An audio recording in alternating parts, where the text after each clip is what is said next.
Without necessarily trying to define what jazz is, but I do know that it's a stream within the African music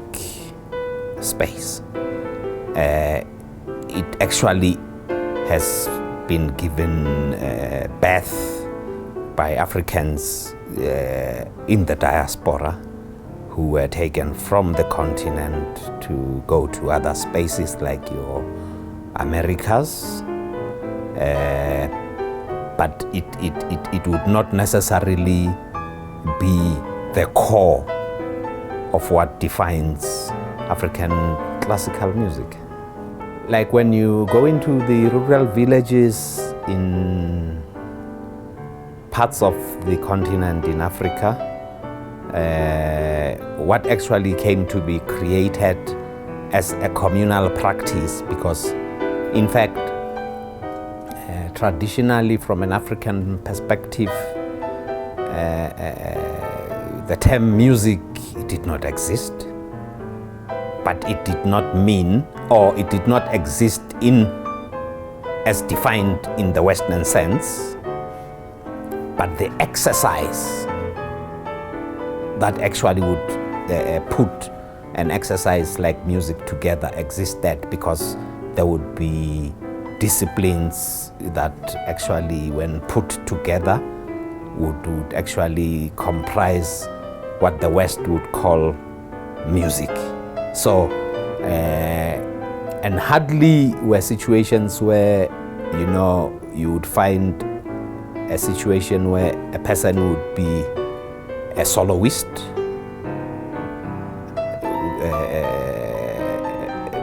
music actually happened in a communal space. It was used to enlighten, it was used to educate. So as part of that, if somebody had maybe a beautiful voice or something against everything else, they wouldn't actually be viewed as a lead singer or a soloist, as opposed to what would actually normally happen in that communal sense. So it was actually a communal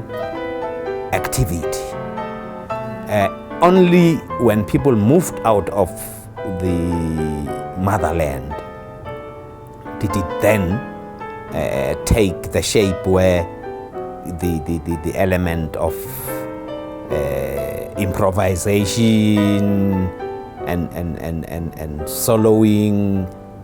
came to being, because now it was influenced by other forces outside of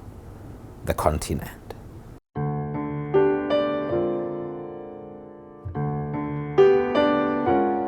Jazz is actually foreign to the African space, but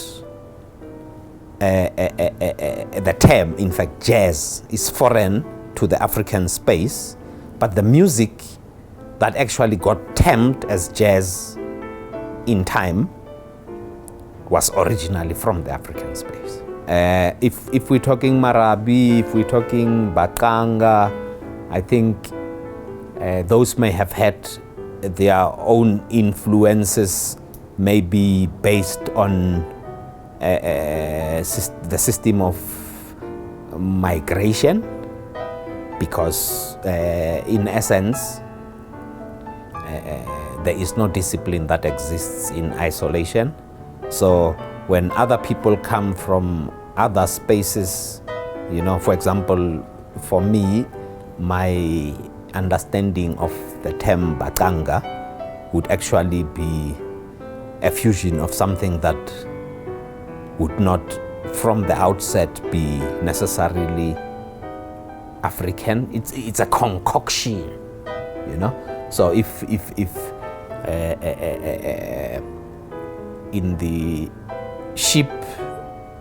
that does not sail, which got to be called the township,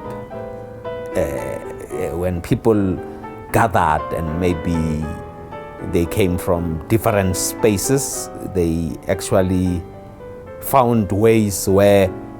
now communities had been broken down And in that process, an individual could actually take whatever it is to try and emulate whatever it is that they had come growing up knowing, And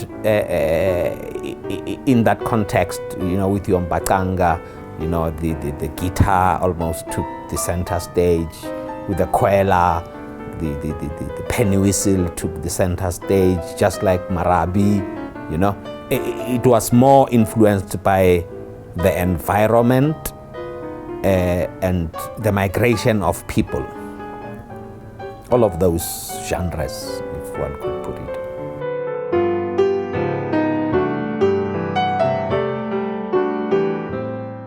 The influences that actually take or give the direction to ultimately what gets to survive would be seriously be infiltrated by your big conglomerates, the kind of spaces, whether it's on television or on radio, people who actually would get more airplay would be those that actually play music for the now, as opposed to those. So even people who would intend having venues that could actually cater for people in that kind of serious or conscious type of music, look at the economics, to say, is it something viable commercially, or is it something that if you do may actually be like throwing your money down the drain? So sure, there's fewer venues of music, conscious music, because all of this thing has taken a commercial direction. And I would think those that still have the venues and those that still do that kind of music as composers and creators, it's only unfortunate that we have a department that is more events oriented than program oriented, because if it was, even the Department of Education, while we are in control, if we're not only in office, they were supposed to actually be supported even from those spaces, and the music would actually take center stage. But because people have to do a report after an event, that's why even your Department of Arts and Culture or Department of Education, the 90% for me is only meant for people who do music for the now. Like you rightfully say, maybe it was said as a reaction as opposed to a program. So for as long as there is no set program to say, and how do we create a balance to actually make sure that the 90 permeates through all the types of music that exist, for example, in this country. People who do commercial music will always be the ones that benefit more than those that actually do your more conscious music.